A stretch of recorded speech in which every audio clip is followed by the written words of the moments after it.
Good morning, my beautiful, gorgeous friends, beautiful, gorgeous watchers, beautiful, gorgeous subscribers. Hey, whatever bucket you put yourself in, welcome to the show. It is Wednesday, January 28th.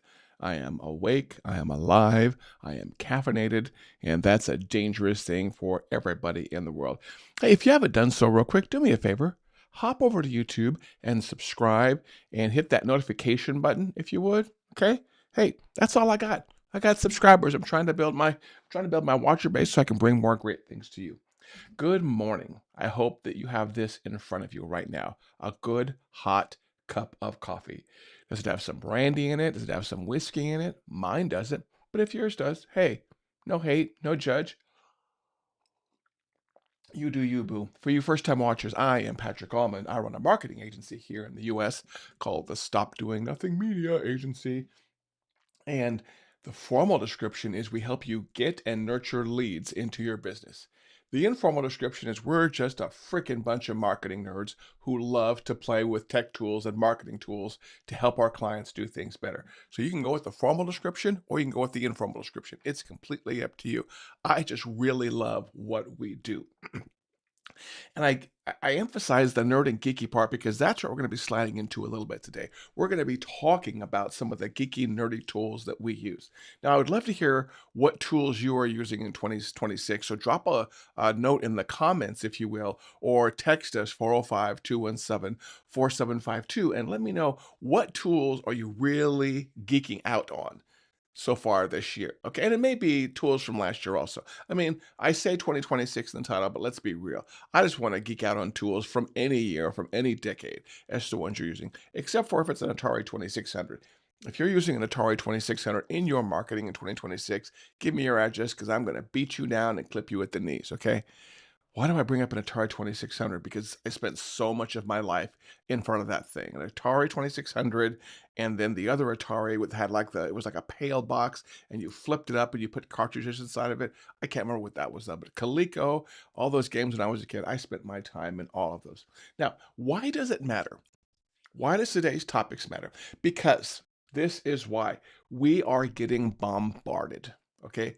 Every single day. I tried it this morning when I got up at 5 o'clock and I was scrolling through my phone. I purposely paid attention to what was being fed to me as far as like tools and ads and offers. And we are bombarded with tools. And I'm going to give you a couple of reasons why. One, because we just as a nature as human beings, we are highly, highly distracted.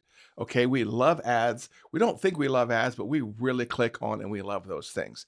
So the ad people, of which I am one of them, are just hammering us with ads. Okay, another one is tools have gotten really easy to build. The advent of AI has basically turned everybody what they think is into a software developer, and that's dangerous. I am in communities and networking events all the time these days, and without a doubt, somebody will ask, "What tool are you using for this?" And somebody else, likely not me, is asking, "Well, why don't you just vibe code that thing?" When you hear someone say, "Why don't you just vibe code that thing?" That is a person to be very, very careful of. Vibe coding is the cool new thing these days. Vibe coding means to use one of these AI tools like Claude. I'm a Gemini person, Claude, OpenAI, Perplexity, any one of those tools, and build your own app. Now, those tools are typically wrapped in another tool like Lovable or Base 44 or my favorite, Google AI Studio. But either way, the catchphrase these days is just vibe code it. You need a CRM, just vibe code it. Need a social media scheduler, just vibe code it. Need a cool tool for your gym, just vibe code it. Just vibe code it. That just vibe code it tells me that person has no idea what that word to code means. And I will speak from a place of experience here. Okay, then if you're the kind of person who's got old skill coding chops and you've built your share of software in the past, please, please drop a comment and let me know how you feel about this. I would love your opinion. Coding is serious business, and I know because I spent a good chunk of my teens and 20s and part of my 30s doing it. And so when someone does say says very easy, oh, I can just vibe code myself a new app, and they go into base 44 and they do that, they have no idea. Most people have no idea what's really going on behind the scenes. I've talked to people who are more mature in the world of business and more mature in the world of technology, like myself. over drinks. There was a gentleman named Kunal who I talked to over drinks in Dallas in October. He's got some gray in his beard like I do, and his take on this was very much the same as mine. Is anyone that thinks they're really writing code when they're vibe coding is dangerous because they don't know what goes on behind the scenes. There are companies that have hundreds and hundreds of programmers to do things that people are doing these days when it's vibe coding. And that tells you that these vibe coding things are very good on the surface, but they very much remind me of when I used to work at Universal Studios. Okay, at Universal Studios, they had all these great facades for the westerns or for the Back to the Futures. For those of you who ever seen Back to the Future or Gremlins or anything like that, you know that like Central Town Park area with the clock tower in it. That's all a facade. Everything around it is a facade. It's a very good looking building with great looking brickwork, but the bricks are about that thick. And if you look behind the facade, there ain't nothing there but stilts. There ain't nothing there but angled 2x4s holding up and then dirt. Or maybe cement. Maybe if they're really fancy, it's cement. So be careful about believing anyone that says you can easily vibe code a tech solution because it is not happening. So that's the thing that I think is really concerning to me these days is how much people are seeing how apps are easy to build and they're almost spending more time doing that when it actually comes to being productive. Now, if you're a business owner or an entrepreneur or you want to be one, this is going to be for you because I'm going to show you how to get away with a small number of tools, but to also be productive. But I also don't want you to become a tool master. Okay. I don't want you to get in the habit of thinking I can just vibe code my way out of a problem. There are already tools off the shelf that will do this for you. And I'm going to run through about 4 or 5 of the key ones I using this year's.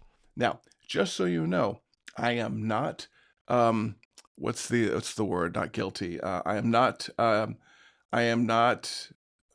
don't there's a word that's escaping me right now. I am not someone who's impervious to shiny object syndrome. That's something else I'm very conscious of and I pay it very close attention to when it comes to myself. It's very easy for me to see shiny software objects and sign up for them on the spot. And then after my 3-day trial, slip in my credit card number and bam, they've got me for $4.99 a month or $9.99 a month or $49.99 a month. Mm, coffee. And that's happened to me. That happened. I've never 100% gotten away from that. Even to this day, I still see a new tool that somebody else is using, or something that an ad, and it appeals to me, and I click on it, and I sign up for it. And the number of times, and I'd like to know if you're like this, the number of times I've signed up for a tool, play with it for a day or two, and then killed my subscription. I've just lost track. It happens all the time. Happened most recently with a tool called Teamwork from teamwork.com. I got distracted from one of the tools I use on a regular basis, and I went over and I signed up for a Teamwork account. And that was very much a shiny object syndrome. So let's go through some of the tools, and I've got some show notes here. Some of the tools that I am using ongoing 2025 2026 to be more productive. Now, if you're someone who came looking for like this amazing massive list of tools that Patrick uses that nobody else has ever used before, and Patrick has some secret tools in his hip pocket, you ain't going to find it here, okay? The tools I use are very popular tools. They're nothing glorious or nothing glamorous. They're nothing really too fancy. They're no secret hidden. I don't have any secret hidden tool stash on the internet that nobody else has access to. I'm just a guy standing in front of a computer using tools, or however the quote is. Is that from like Love Actually? I don't know. I don't know that movie. I just know there's a movie with a guy, I think it's Ryan Reynolds, standing in front of a woman's house with a car, and I'm just a guy in front of a girl. Oh, wait, no, that was, that British movie is what that was with Julia Roberts was in it. Just a girl standing in front of a guy asking him to love her. That's what that was from. I have a really good IMDb brain. Okay, there are plenty of times I can get movie quotes and movie actor cross references. That's where my brain is oriented. Maybe it comes from a database background. I don't know. So, anyways, if you've got a certain tool or tool set you are using this year to make your life better, please, please, please drop it in the comments because I would like to know about it. Heck, drop your affiliate link as far as I'm concerned for other people too to use it. Okay, there we go. And this is in semi-particular order. I think I went from simpler to more complex. Okay, probably the first one that comes to mind, and this is one I kind of take for granted, is Gmail. Okay, Google has figured out the email efficiency game. not the email game, the email efficiency game. Now, what I mean by this is I was a guy who had a gmail.com account for the longest time, patrickallman at gmail.com. And then I signed up for the pro side. I signed up for a Google Workspace account. So we use Google Workspace here at my company. And then over the years, I've tried other email clients. I've tried other email services. And I always, always, always come back to Gmail. And I think the reason why is because it's simple, it's relatively inexpensive, and there are a lot of tools written to help you get better or work better in Gmail, if you will. And I'll give you an example. Gmail, typically runs from Chrome or Safari, or depending on your browser of choice. And people have written a lot of really great plugins and things that run in Chrome that work with your Gmail account. And I'll give you, it's going to actually come, I just realized it's a good segue to another tool, which I'll talk about later. But I've tried so many email programs. I'm a Mac person, so I've tried Mac Mail. I've tried Spark. I've tried, Missive, okay? I've tried so many different email programs, and I realized after trying so many of them, and I'll still choose Apple Mail on occasion, but after so many of them, I realized I'm not as productive as I am with just a plain old Gmail webpage login. And you'd think, well, Patrick, hey, Apple Mail runs locally. Why don't you just use, Apple Mail? It's nice, it's free, and it connects to your Gmail account. You know what? I'm nowhere as near productive as I am in Apple Mail as I am with Gmail. So don't overlook the simple tools. Gmail is a great simple tool. Spark is a decent tool. These are all great tools, but I always end up coming back to Gmail. And in turn, Google Calendar. So Gmail and Google Calendar are the very core of my business existence. That's why, I mean, if it's not on my Google Calendar, I will not know it exists. Okay, I have to look at my Google Calendar. It's part of my effort, 5 or 10 years ago to stop trying to memorize things. I dump everything into Google Calendar. If you say, Patrick, hey, let's talk, let's go out to coffee next week, and I say, sure, I'll meet you at the coffee shop Tuesday at 1 o'clock. If I say that, you better make sure I put it on my calendar because in 10 or 15 minutes, I will get distracted by something and I will go off and do something else. So number one is going to be Gmail. Well, probably a combination Gmail and Google Calendar, Google Workspace. Those are the ones I really, really love to use. And I've actually got there twice on my list. Now, I'm a business owner, which means I need to do marketing and generate leads to put food on the table. And for that, and if you're the kind of person who's in a service-oriented business like me, you need a CRM. And if you've known anything about me, you know I'm a reseller for the high-level CRM. High-level CRM is a great tool. They're not really a new company. They've been around for a while. They've just evolved over, I think, a couple of names before they became high level. But it's a great tool to track all of the stuff you have to track to manage an internet-based business. Things like websites and funnels and forms and checkouts and shopping carts and e-commerce stores and automation. Just basically, it's the core of my marketing world, meaning that every client that comes in, everyone that texts me, every person I meet on the street, I get them into my CRM as soon as possible, and I either get them on some kind of automated follow-up, or we use that same CRM to get them on the calendar. Later today, I have at least one sales call, and the first thing I did when that person DM'd me on Facebook is like, here's a form, fill this out, let's get you scheduled, and now I'm tracking that person's information in my CRM.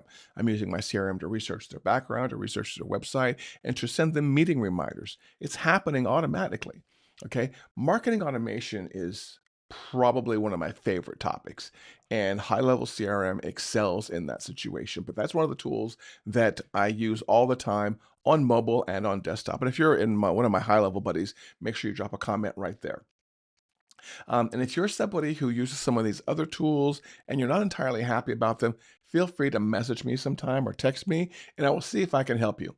I love my CRM, I really do, and I love the community, but I realize the CRM I use is not the CRM everybody will use and everybody will like. There are other great CRMs out there. You can get a free HubSpot account. I'm a big Pipedrive fan. Oh, I love the Pipedrive UI. Um, But a while back, it took me some while to adopt it, but a while back, I went to the high level world. We are now a high level certified admin shop, and that's the only CRM that we recommend and use, except in certain edge cases. Okay, it is high level CRM is one of those tools that it does a lot of things very well, but it does nothing really amazing. If you work for high level, and you're watching this, please don't take this as a critique. I love the fact that I'm a loyal high-level user, but I love the fact that I don't have to log into so many tools. And I think that's the area where high level really shines. Once you start working in my world of tools, you realize you can get individual tools, okay? You can get a tool for marketing automation. You can get a tool for your CRM front end. You can get a tool for your email list management. You can get a tool for your social media scheduling. And each of those tools will be amazing in and of themselves. But now you're paying for 4 or more subscriptions of things every single month, and you have all those separate logins. And if you want to share data between any of them, well, now all of a sudden you've got a fifth tool because you got to use a Zapier or a Make or an N8N. And I avoid those, I call those barbed wire scotch tape tools as much as possible. There is a place for them. I am just not a fan of them. So high level CRM is a big one in my world. These are tools, again, that I live in every single day, which means as I'm talking to you, as I go down the list, these are tools where I have tabs open, usually multiple ones every single day. The next one after my Gmail and my high level CRM that I highly recommend you take a look at is ClickUp. And if you've known anything about me, you know this one was coming. ClickUp ClickUp oftentimes gets put in the same bucket as other project management tools. Okay, sometimes you'll see people. Well, you could get ClickUp, or you could get Monday, or you could get Asana, or you could get Basecamp. But once people get inside and they use ClickUp, you realize it is not nowhere near like all those other tools. Okay, I have to really give a shout out to the ClickUp team because they have basically taken a lot of the core business tools that we need every single day and put them in one place. Okay. Again, ClickUp is not the absolute best at everything. And I know that because recently we are doing some transition in 2026 to manage our help desk and our tickets better. And I got shiny object syndrome. And I'm like, oh, I need a good help desk system. What should I use? And I went and signed up for a Teamwork account because Teamwork has a really good piece of help desk software. But that's my shiny object syndrome. I forgot that, Patrick, you can spend a little bit of time, a few hours, and basically build a pseudo trouble ticket system inside of ClickUp. Okay. And then it's connected to everything else your company does. So, Patrick, what is ClickUp? What does it do? This is why it's not comparable to your Mondays and to your Asanas of the world, okay? To me, Monday is a glorified spreadsheet manager. The fact that they market Monday as a CRM is a joke, okay? And Asana, it's kind of the same thing. But ClickUp has tools that you will actually use that you're paying other places for. And here's one. Here's a good example of them. And these are core business tools. These aren't fancy, shiny objects. Okay, what do I use ClickUp for? Client management, project management, task management, Gantt chart building, and Kanban type work, which means we have the way to put all of our personal and company projects in there and see everything in one place and what's due when. So the very basics of project management. It has an amazing AI note taker, which is really big these days, meaning that any Zoom call I'm on, my ClickUp, I call him Bob. I think I call him Bob the stop doing nothing scribe. Any meeting on my calendar, Bob is looking at my calendar. Bob knows that if it's a Zoom link or a Google Meet or something like that, Bob knows that it needs to join that meeting and take notes. And then where are the meeting notes? They're right inside my ClickUp where all of my other company information is, and I can attach them to clients. So these are the top features I love using ClickUp for. So project management, the AI note taker, the company chat. For those of you, using a project management tool separate from something like a Slack, hey, you know what? ClickUp has a Slack equivalent inside. It's good for video calls. It's good for voice messages. It's good for internal company meetings. So those are the top 3 features I use inside of ClickUp. But goodness gracious, it's got whiteboarding ability. It's got the ability to do Loom type videos. Again, it's one of those tools that has all those little small core tools that you use all throughout your business anyways. It just keeps them all in one place. Now, what is ClickUp not great at? ClickUp is not great at letting clients access information.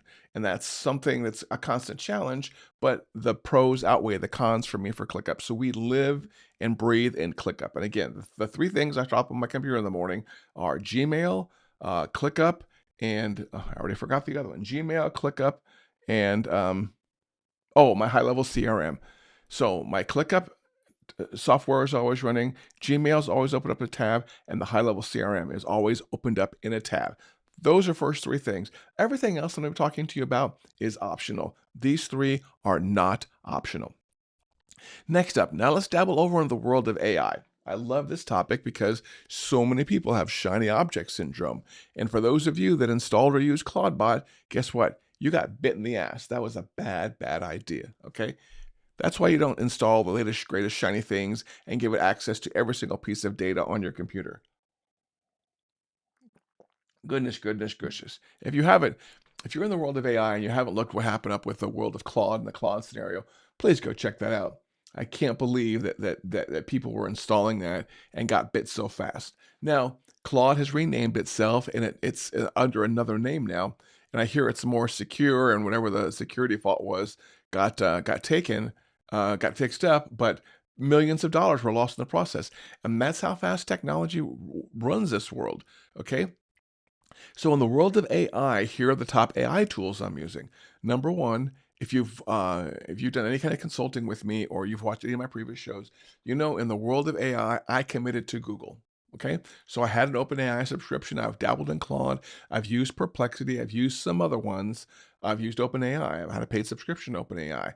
But I decided a while back to rather than be the kind of guy that goes wide and says, "Oh, you got to use this tool for this, and this tool for this, and this tool for this."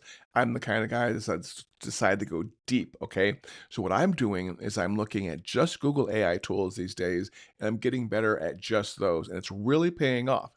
So if you're someone who's in the world of AI and you're dabbling and you're playing with all kinds of different tools, and you hear that Claude's good for coding, and this is good for that, and this is good for that, try picking a single tool and committing to it and getting really, really good at it. We are really good at Google Gemini, really good at Google AI Studios, really good at this other utility called Google Anti-Gravity. We use Google Whisk for image generation. Google VO3 is killer on video. So Google, being the giant monolith company that it is, and yes, I'm contributing to the monolith, Google has a lot of resources, IT resources, things like that, that make it better for AI management. Not to manage that Google has all that freaking search data. Okay. But also, as I build apps on Google, I know that Google has the back end and the server capacity and stuff to support something that really may grow big. I started up a website the other day called startupfuckingadvice.com. That's a real website, and please go to it. Startupfuckingadvice.com. It was a website that I saw a long time ago that somebody else had up, and they took down the service and they let the domain expire. I fired it up, and within a week, I had up a good version of it. So go check it out. But I know if that tool, it's more of an entertainment tool, if that tool gets a massive amount of volume and needs a large database behind it, I know that me being a Google fanboy, I know Google will be able to support that. I don't know that if I'm someone who's dabbling in Base 44, and I don't know that if I'm someone who dabbles in Lovable. And by the way, it's very possible Lovable and Base 44, the two other popular kind of vibe coding tools, they themselves run on either an Amazon backend or a Google backend. So it's very likely you're using Google or Amazon anyway. So be careful about be careful about getting into a tool because you don't want to use the big bad giant company like Google or Amazon. It's very likely your tool is sitting on top of their hardware and their software, okay? So don't get too self-righteous in there. So in the world of Google, again, I'm using Gemini for my day-to-day LLM work. I'm using custom Google Gems. When I use other tools like MindPal or ClickUp, which has built-in AI now. Those are whenever model I pick, I always pick the Google Gemini model because I want to get really good at that. So again, and I also like the fact that it's built into the Chrome browser. So I'm right below my camera, I'm looking at a Chrome browser right here, and in the upper right-hand corner, there's a Gemini button. So I can instantly use Gemini on any web page I'm on, and this came in handy. This was amazing 2 days ago when I was looking at a web page that had a ton of numbers on it. And I just because Gemini runs in my browser, I just said, Gemini, can you please summarize these numbers and give me totals? And Gemini did. It was very easy for it to examine the content on the page that I'm on and then instantly work. So brilliant for Google for adding Gemini into their browser because all these other companies are trying to release their own browsers, comment browser, things like that. I'm a Chrome user. That's where I use my Gmail. That's where I use my ClickUp. It just made perfect sense for me to be a Gemini commitment kind of person. And then the last tool I'll mention really quick, and I'm running out of time, and we all got to get to work. The last tool I will mention is um, MindPal. And I'm using all of the other AI skills that we are getting. I'm wrapping those around something like MindPal, which schedules them to run.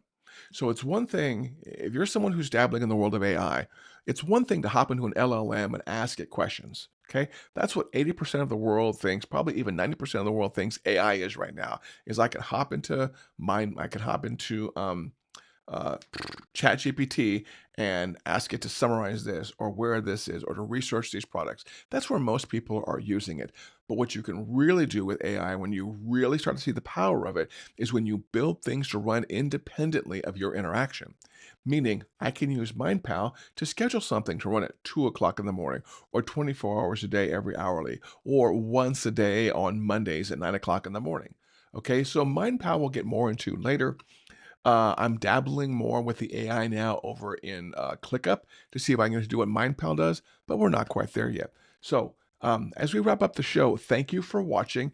And if any of this information has been useful, or I said anything wrong, or you have your own comments, do me a favor, hop over into the YouTube live stream. This video will be recorded and it's on YouTube right now. And drop me a comment. And of course, make sure you subscribe and you turn on notifications if you want to pay attention to the next live show. We try to go live every single Wednesday at 9 a.m. US Central. It is 9:32. I try to keep it to 30 minutes. And and yeah, I just like to share some stuff. So again, if you that's kind of some of the tools I mentioned, Gmail, high level CRM, ClickUp, and then everything AI related inside of Google, Gemini, and custom gems. I hope you have a great day. Try not to stress out too much about what's going on in the world, okay? We feel it. Even though I'm happy and cheerful and double caffeinated, I'm not ignorant to what's going on in the world, in Minnesota, in other states, okay? But I put a quote up on Facebook the other day that I feel was really important for me to read, and hopefully it helped you too. It said, "Make sure you focus on the joyful or the happy things in between the problems." Because if all you focus on is the problems, that's all you will see is the problems, or something along those lines. I can't remember exactly what I said. But if you want to read it, go put it there. Go check out the tools I mentioned: Gmail, ClickUp, Gmail, ClickUp, Gemini, and High Level CRM. And as always, if you have any questions, feel free to DM me on social media. I'm not hard to find, or text me at 405 217 4752. Have a great day, gorgeous, and I will see you next week and probably online someplace. Take care.